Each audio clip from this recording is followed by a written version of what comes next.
ଦେଖନ୍ତୁ ଆଜି ଆମେ ଜାଣିବା କଫ ପ୍ରକୋପର କାରଣ। ଶରୀରରେ ଅତ୍ୟଧିକ ଯେଉଁ କଫ ହୋଇଯାଏ ତା'ର କାରଣ କ'ଣ, କେଉଁ କାରଣ ପାଇଁ ଶରୀରରେ ଅଧିକ କଫ ହୋଇଯାଇଥାଏ। ଦେଖନ୍ତୁ ଏ ବହିର ଯେଉଁ କ୍ଲିପ୍ ଆଣିଛି ଏଇଟା ବହୁତ ପୁରୁଣା ବହି, ମୋ ଅଜା ଶ୍ୱଶୁର ଘରେ ରଖିଥିଲେ।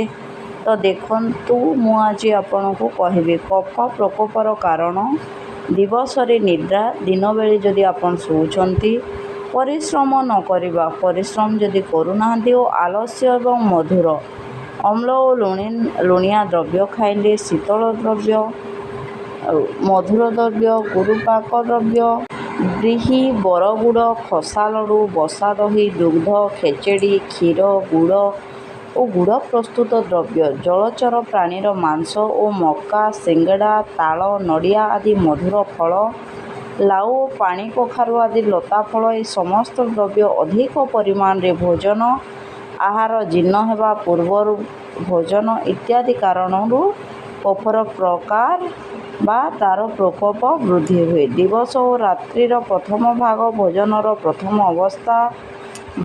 ବସନ୍ତ ଋତୁରେ କଫ ବଢ଼ି ରୋଗ ଜନ୍ମ ହୁଏ। ତ ଏହିସବୁ କାରଣରୁ ଶରୀରରେ କଫର ପ୍ରକୋପ ବଢ଼ିଯାଇଥାଏ। ତ ଥ୍ୟାଙ୍କ ୟୁ।